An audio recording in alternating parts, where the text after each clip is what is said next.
Go on, fellas. Get around a bit. Let's have a good go. Come on, then. You ready? Come on, you lot. Go on, then.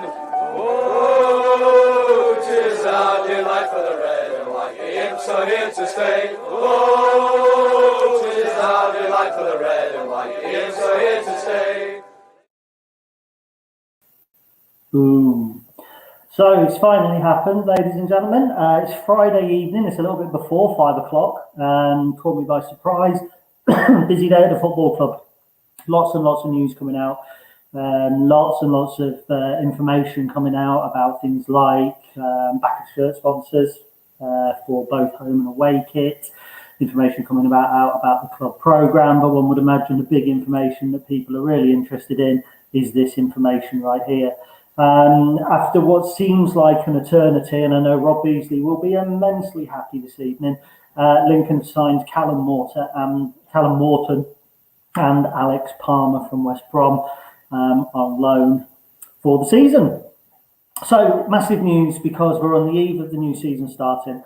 Kick off tomorrow against Crewe in the Carabao Cup, and obviously the squad needed fleshing out a little bit. We were going into that with one keeper. The capture of Ramirez Howarth, which we'll talk about in a moment, and the capture of him earlier this morning kind of boosted our attacking options. In terms of dedicated centre forwards, we still looked a little bit light. We're not anymore. We've signed Callum Morton.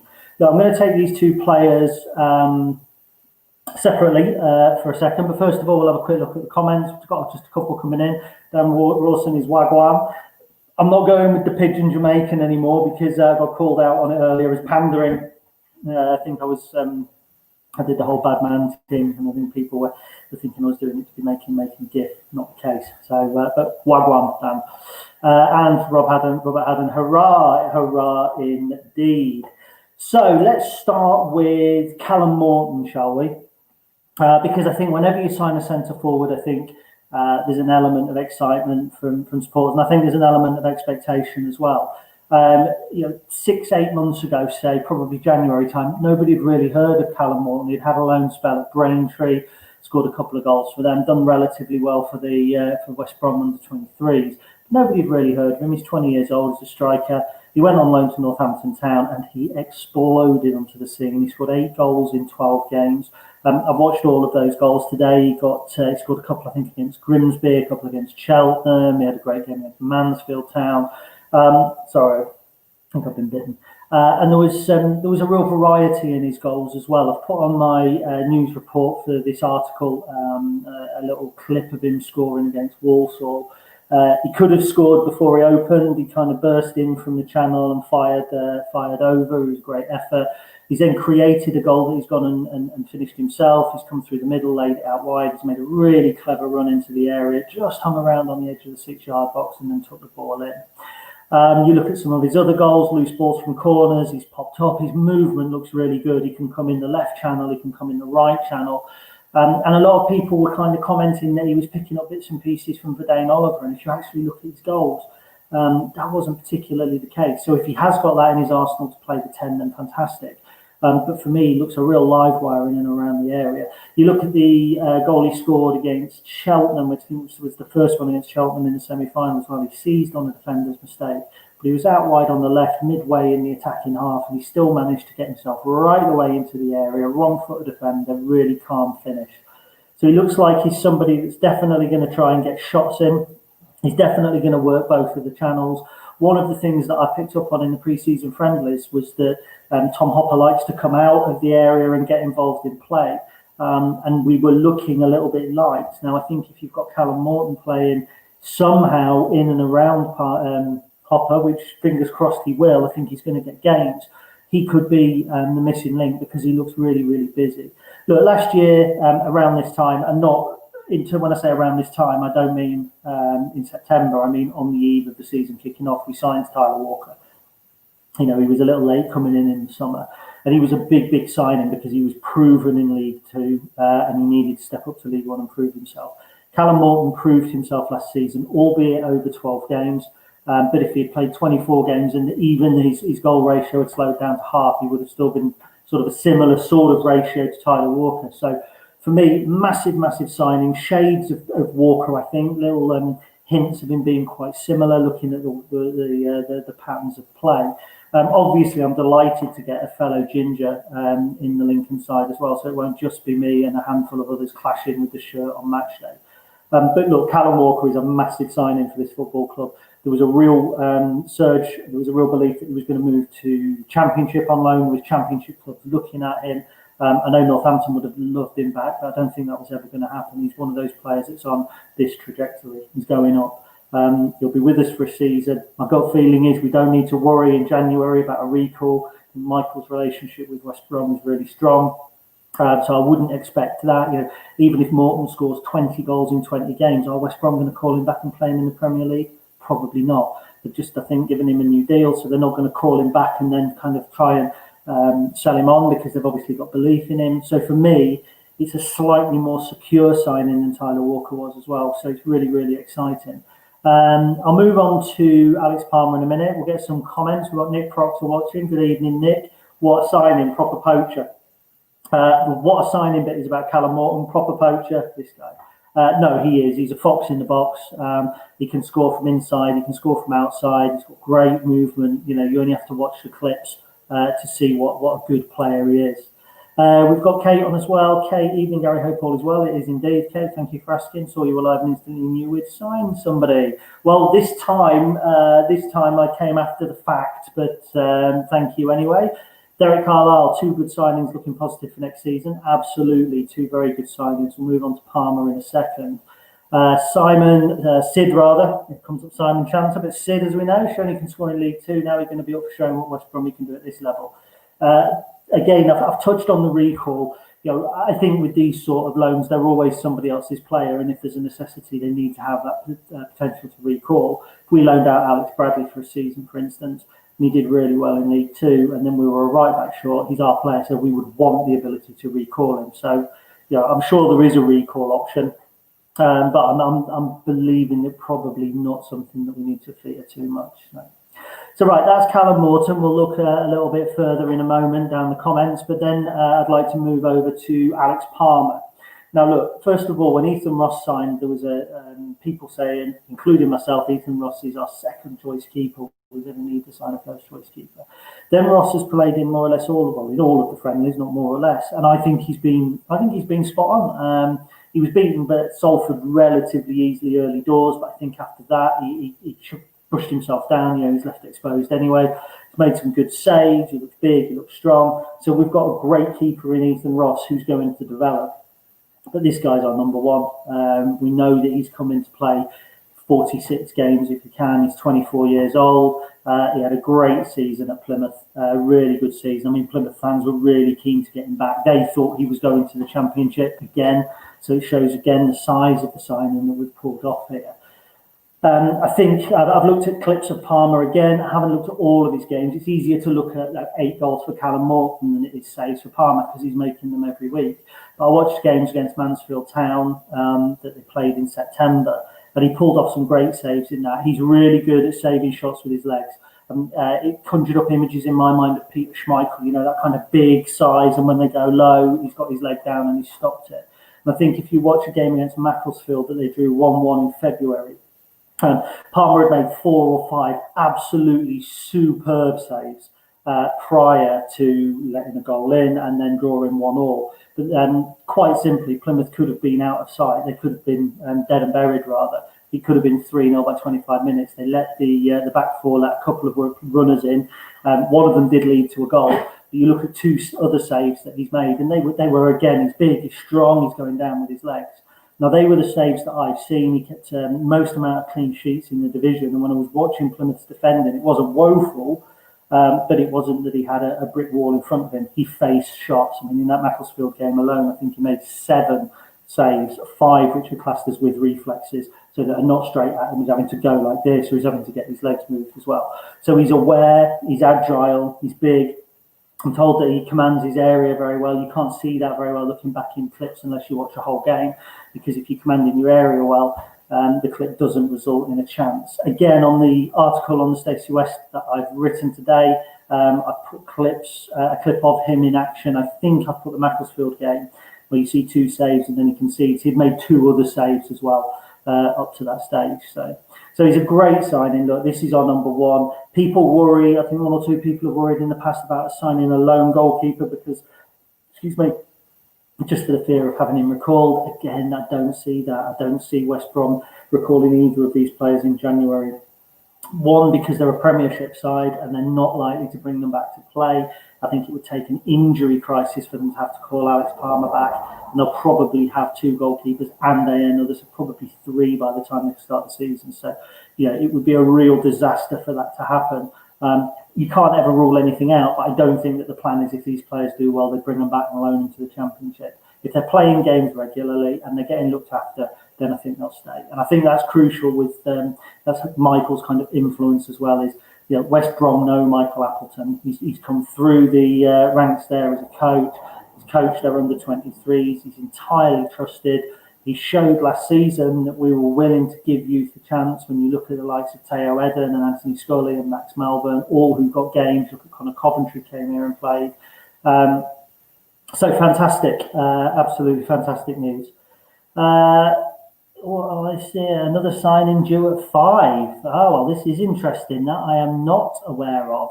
So again, that's very interesting indeed. Who's coming in at 5? The club just tweeted. Again, I've got no heads up at all, so it's not even like I can prepare for it. So we'll stay online and we'll see who comes in at 5. So first of all, let's go back to some of your comments. I'll just adjust myself on this stool because I'm not entirely comfortable. We'll go back through some comments. So Rob Haddon, Cobbler's losses are gain, a fellow ginger, but you've got a silver fox. So I've just seen if I've got any heads up on who's coming in at 5. Sadly not, no. Terry Rand, great news. Do you think they will all be with us and play tomorrow? I'm not sure. If they pen their deals before 12 o'clock, then available tomorrow. But again, I rushed out here, haven't had the official press release, so I didn't see if they were available tomorrow or not. If they are, I would imagine they'll be involved. Nick Oxbury, at long last, we got our 2 top targets. What this means is that Nick won't text me every single day saying, have you heard anything, with about 10 question marks. Sometimes I get texts from Nick at about 9 at night about West Brom signing a keeper or being after a striker. So I kind of miss those, I think, when Nick doesn't text me, I think there's something wrong. Quite right, 8 and 12 for the Cobblers from Jake. That's obviously Callum Morton. He's got a great scoring record. Kay Jackson, out of curiosity, based on what you know, who would just start in 11B for tomorrow? I'll come back to that one in a second. Let's have a look. So Mark Armstrong said, do you think that's it for recruitment now? And then Jonathan Cousinboo said, you've seen that there is another signing due at 5. So let's have a look. Attracting both players ahead of clubs at our level and above, as well as those played last season, including regarding the big club. Brilliant. Yeah, it's great, Dave. Quite right. It shows that we are attracting young players. Now, for those of you getting your hopes up about a new signing, the chairman is on, and he said it's just the squad numbers at 5. So signings are done and dusted. So there wasn't a lack of preparation. So thanks, Clive, for clearing that up. So we're going to get the squad numbers at 5 o'clock. And let's have a look. Ash Michael, do you think we'll sign any bad man teams? Ash is based in the Philippines. Now, if it's 5 o'clock here, my maths say it's got to be deep into the night there. Ash, get to bed, mate, honestly. Seriously. Right, anyway, so what would be my starting 11? That was asked by Kate. Now, please feel free to comment on this if you feel that you would like to. Off the top of my head, I haven't really prepared anything. And if the players are available, let's say a starting 11 now based on the squad that we've got. So I'm not discounting any fitness issues or anything like that. Starting 11 right now from the squad that we have got. First of all, obviously, Alex Palmer, and that's no slight on Ethan Ross. And I felt at times probably Josh Vickers was the obvious choice for first for starting. And I thought after Grant Smith's performance, I think against Stevenage, I always had a big question mark. So, but in this instance, I don't have a question mark over Ethan Ross, but Alex Palmer is the number 1. From what I understand, it looks like he's being given the number 1 shirt. We'll find out at 5. But yeah, I would expect almost certainly for Palmer to start. Across the back 4, at right back, well, obviously Aaron Lewis is away on international duty. TJ Ioma is almost certain to start. I've said that all summer, though. I really don't look of Ioma. I think he could be one that emerges this season that people are not, when I say not thrilled about, you have these players that people build up and kind of go, he's going to be brilliant this year. And I haven't seen as much of that around TJ Ioma, and I really like this lad. Big, strong, he's athletic, he looks like he's going to get up and down the line, but he's not going to shirk the physical stuff. Spurs rate him really highly, he's got some quality on the ball as well.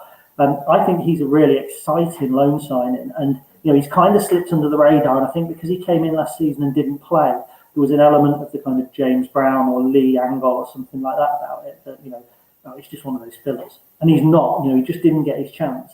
I think we were quite settled, and I don't think Michael wanted to risk, until we were safe, and introducing the likes of TJ, because you put that sort of pressure on some young players. You have too many young players and it can unbalance, so we stuck with tried and tested. But for me, Ioma, I think, will be a big signing and a big player for us this season. Before I go on to my left back, Jake, again, very exciting squad. There is exciting element about this squad now. When you jump over to the left-hand side, for me, probably Max Melbourne. I know Sean Rowan can play there, but he wouldn't be an automatic starter, but I think he will be in and around the first-team squad. Teo Edem can play left-back as well. But again, all things being equal, I think it's got to be Melbourne. I've liked the look of him again in pre-season. As I said before, and this isn't a slight, he looks to me more like he's going to be kind of a League One lower championship player, whereas you look at Ioma on the other side of the field, you think he could be eventually upper championship. So when you look at potential, I think you've got a kind of, Melbourne is a more consistent, he's going to develop into the sort of player, in my opinion, that we keep and serves as well, rather than one that we look to kind of churn out up to 2-3 million or whatever, a million, and push out. So I see Max Melbourne as the left back. In the middle of defence, we've got some great options. When they're fit, I think Adam Jackson starts. I think when you look at Adam's pedigree, he's clearly been brought in as a kind of a defensive leader. You've got young players across the back. You need an older head. In my opinion, I think in terms of experience, he's probably played fewer games than Conor McGrandles and Jake Jones and players like that. But in actual fact, when you think of where he's been, who's played for regular Scottish Premier League football last season, he's another good signing for us.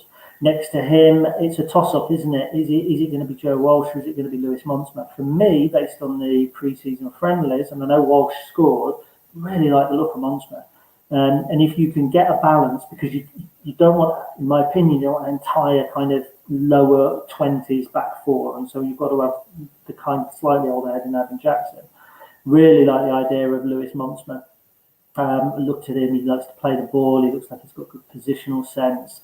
And dare I say it, for a pretty boy, because he is, he's modelled, he's not afraid to put himself in there, he's certainly got no worries in that respect. So I think he's the sort of centre-half that Steve Thompson will be able to get on board with him being strong and aggressive and that sort of thing. So I think Jackson and Monsma for me at the moment, potentially Jackson and Walsh, but that's my choice.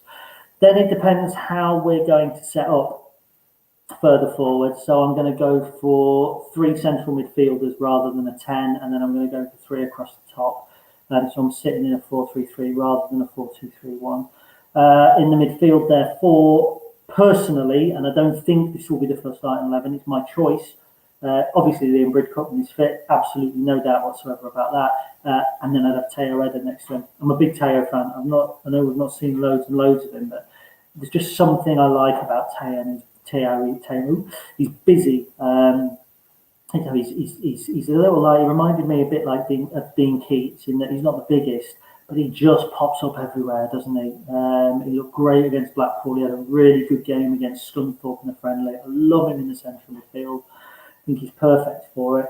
I suspect we might go with Conor McGrandles, the kind of the run tracker. Certainly, if we have Monsma at centre half, I could imagine a more defensive player playing alongside Bridcutt, because Bridcutt obviously has got a bit of quality, showed by his goal at MK Dons. He likes to get forward, so we might want to use McGrandles as an anchor. But personally, I really like Teo Edem. I think Teo would be a great player.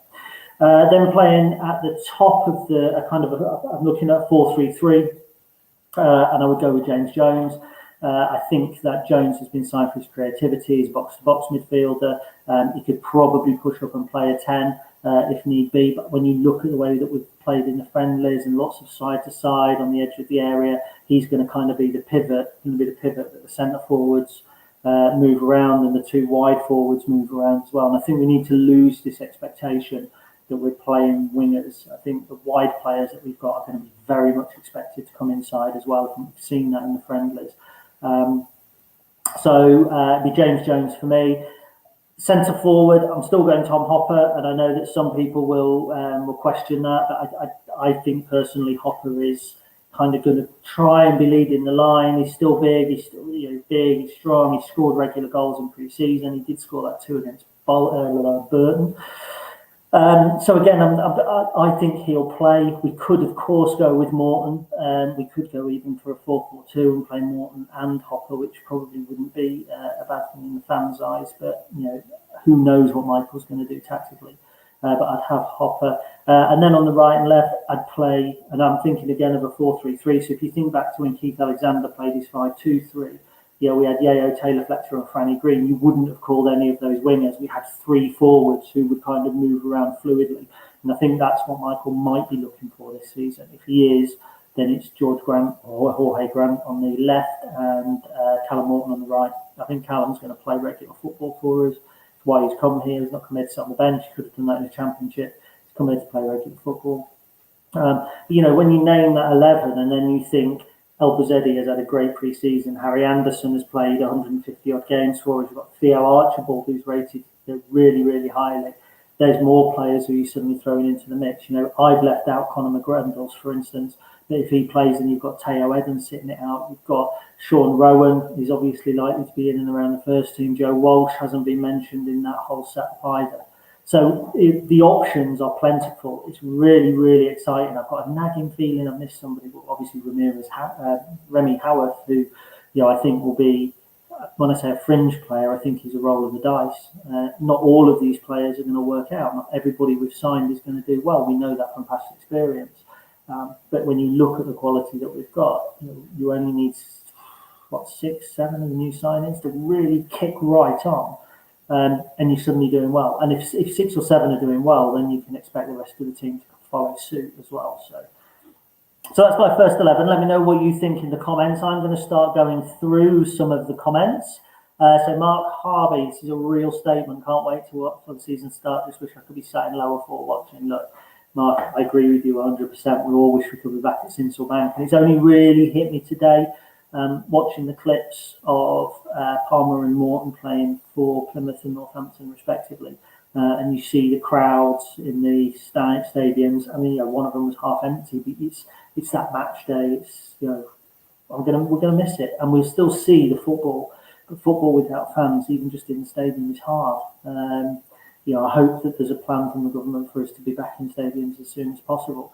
The situation that we're in at the moment with players means it is exciting, but it's a tempered excitement. I was chatting to Helgi earlier over text message, and he was kind of saying it's hard to get that excitement going at the moment because there's so many ifs and buts. But the club need us to be excited and kind of have this online movement of positivity going on. They'll want I follow support. Naturally, season ticket holders will get that anyway, but. We've got a great opportunity here to watch an awful lot of Lincoln City that some supporters wouldn't. We sold, I think it was 968 passes for the Scunthorpe friendly, somewhere around there. It was high 900s, nearly thousands. If we sell those sorts of numbers for some away games that we traditionally would only take 600 to, then it could be a positive thing in terms of exposure for the club. So. Let's have a look. So Jake again, thanks Jake for all your comments. Need to see them play over a month to get the squad right.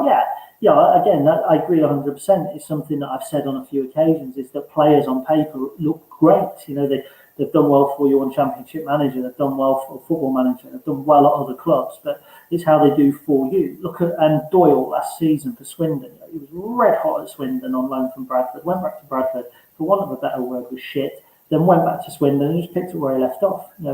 I said it last year, one man's trash is another man's treasure. And when Michael was trying to use somebody else's tools to do his job, it wasn't that the tools were bad, it wasn't that the players were bad, it wasn't that Michael's approach was bad, it was that the two things didn't knit together. So you would hope that the players that we've got now, they've got to settle in. They look good on paper, do they look good on grass? We'll see. Dale Warner, what do you think about some of the academy players being given squad numbers? Goes to prove the new model at the club. Well, that I haven't seen, so I'd have to have a look at the squad numbers because, again, I think that's happened while I've been on air. Let's have a quick look, shall we, and see if I can find it on Twitter. No doubt, Lincoln City, my Twitter gets filled up with so much awful stuff. So squad numbers.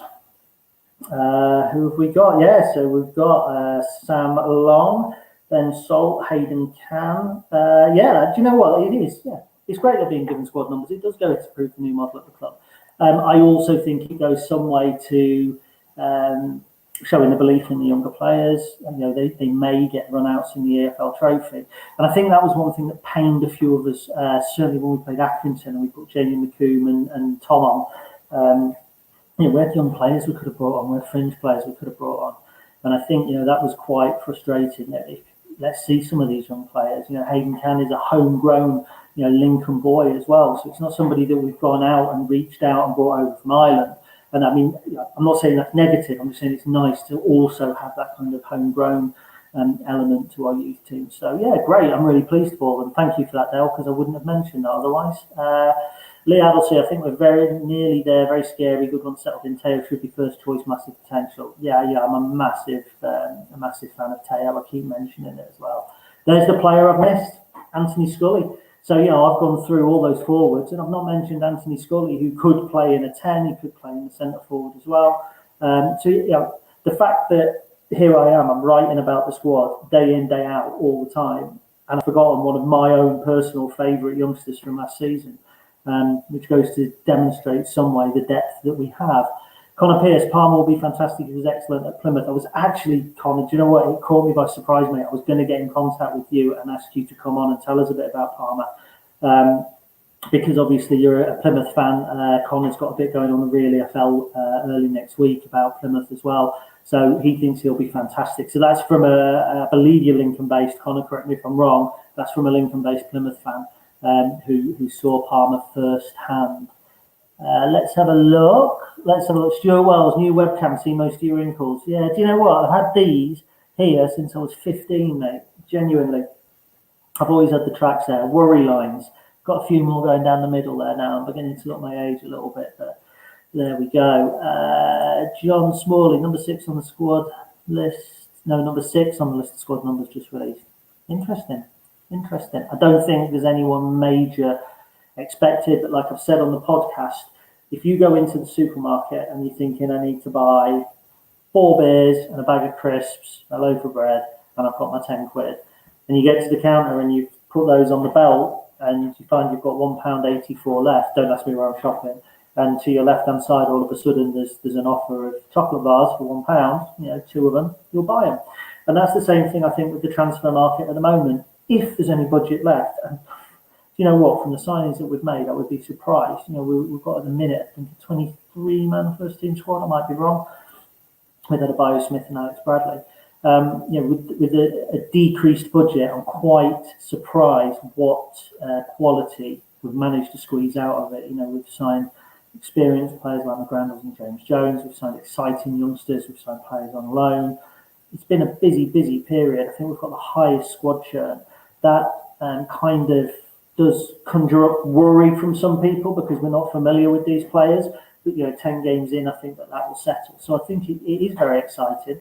You don't know what else might happen. I personally don't expect any more major incomings, but we shall see. Terry Brown, previous years we've played B teams in cups. I think this year it's going to be a squad team and rotating players. Yeah, I think this year we've got to with the number of fixtures as well. Let's say we beat Crewe tomorrow. The fixtures just keep coming on and on, don't they? With our Monday, Tuesday, Saturdays. So we need the squad and the young players. We're going to have to play. Have we retired the number 6 for anybody? No, I don't think that we have. I don't think there's been a youth team player move that we've retired his shirt, not at all. The LC, just want to say, Gary, trusted owners making this happen through hard times with the help of fans and good manager. Yeah, indeed. We have got a trusted board, I believe, at this club right now. And obviously the board and the manager work well together. I think as supporters, we expect things sometimes from the football club without really understanding how it works behind the scenes. I'm not kind of waxing lyrical about the club here. They don't get everything right. They will admit they don't get everything right. But I think in terms of the way that the board and the manager and the likes of Jez, of course, Jez George as well, have gone about recruiting. It's been really, really strong. We've had some good recruitment. It hasn't always gone how I've expected. I thought that we might look at snapping up some released youngsters from Premier League sides, which we haven't. I thought that we would be looking at loaning players from the likes of Manchester United and Arsenal, which we haven't. But that's not negative. It's just saying I think that the transfer business this summer has taken a lot of us by surprise. Who would have predicted Lewis Montsma? Who would have predicted Remy Howarth? That's going to play on me. If we're talking about loans, you were looking through the West Brom players, and probably up until the playoffs in League Two, you wouldn't have picked Callum Morton. Might not even have picked Alex Palmer. We've talked to the likes of Kieran O'Hara and stuff. So, I think it's been a very varied and interesting transfer window, genuinely. Kate Jackson, any chance? Okay, that's a messy thing. My thoughts on that, Kate. Jake, again, impressed with Ema's abilities, got Man U mentality. Very good, yeah. Josh Blythe, what a great transfer window we've had. I think that we've had a stronger transfer window. Bear in mind, it hasn't closed as yet. But thus far, we look probably more rounded. We've got more players that can play in multiple positions. So, for instance, when we came out of the transfer window and we had, I think it was just Ollie Palmer, Matt Reed and Matt Green up front possibly. We looked a little bit light going forward. We've always looked light going forward. If Tom Hopper gets injured, we've got Morton who can play through the centre. But much depends on your setup as well, doesn't it? So if you are playing a 4-3-3, I think that it's a little bit more flexible in terms of you could play your Harrys and your Theos, your Anthony Scullys will play anywhere across there. So we've got numerous players who can play in one or two positions, and I think that that's probably the key.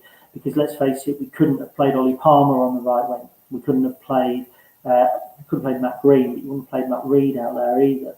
So we didn't then have that flexibility. We had different players who were set in their positions.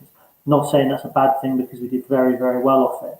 But I think that's a reflection of the transfer business now, is that a lot of it has been done thinking, well, TJ can play right back or right centre back.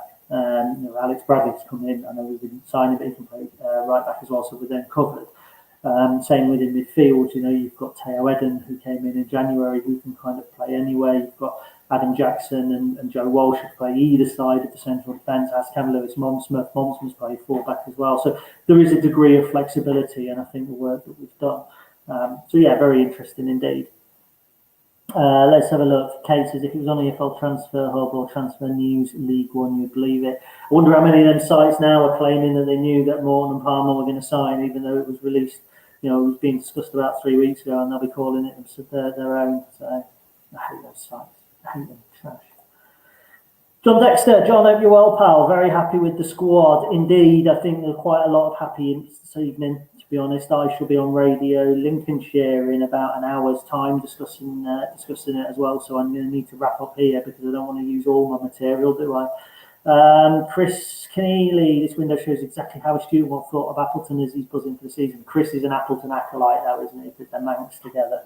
That's what it is. No, I agree with you, mate. Absolutely. I think he's well thought of, certainly by West Brom. And his connections have certainly gone some way to securing this deal. 6 on 7 are going to be busy composing songs for all these new signings, Mr. Godson. They will be when they're all back in the stadium, of course. That's what we need now. We've got everything that we've got everything that we really wanted, haven't we? Do you know what? These comments keep coming thick and fast. I was going to wind it up, but I've got to keep going through them, haven't I? Thanks for the cast off for 2 perfect pork chops, dribbling better than Peter Beardsley. Ooh, do you know what we've got? We've got like spicy chicken for dinner tonight. Lovely. Neil Whitworth, great business. Cheers, Clive and Team Lincoln. Absolutely. I'm down to the last comment. My current iPad screensaver is Bozzy. Who do I replace him with this season? Don't know. Your call. A lot of new faces. Some of them will make themselves Lincoln City heroes, no doubt. 1 or 2 of the players in this side might even one day be called legends. You don't know. They may not. But at the end of the day, I do think that we've got players in our squad now who are going to play at a higher level. I do think we've got players in our squad now who are going to severely impress in the red and white of Lincoln City. I think we've got 1 or 2 who maybe won't. They maybe won't reach their levels. That's how football works. But for the first time since all the old school were released, Bosley Eardley, all of that sort of thing, I think we've now got a squad that we can look at and go, yeah, do you know what? That's actually a decent squad. It's actually a squad that I think, is it bad to say that it's a squad that can stay in League One? Because I think that's what everybody really wants us to do this season. Arguably, I think there'll be a few that look at this signing and think this is a squad that can probably push the top half. Personally, I think 12th. I think if we can tuck in somewhere around 12th, develop the players that we've got, form a bit of a team mentality, form the nucleus of a squad that can then move forward, I think we will have done really well. It's going to be a long, hard season. But today's business has definitely, without a doubt, given us the best chance possible going forward into next week's fixture against Oxford United. Last comment, and I think it's a great one to end on. My good friend Mike Downs, 2 really good signings, UTI. You can't argue with that. Thank you for watching. I'll be on Radio Lincolnshire about 6:30. I'm away this weekend, so there'll be no live feeds if anything does happen. Kyle Keneally, youngster who's going to be, I say youngster, really talented young writer who's going to be covering the Crew game for the Stacey West. We've got Malcolm Johnson's 1975-76 season review queued up over 5 days. If you're an Imps fan and you remember that season or you need to know more about it, do not miss it. It is in depth. I think it was a total of 16,000 words. It's basically half a book. I should be back hopefully on Wednesday. If anything major happens, I'll try and cover it while I'm away. But until then, look, have a great weekend, Imps. This is really good news. Win, lose or draw tomorrow. Right, so it's a pre-season friendly in my eyes. Win, lose or draw tomorrow. The real action starts a week on Saturday against Oxford United. And right now we're in a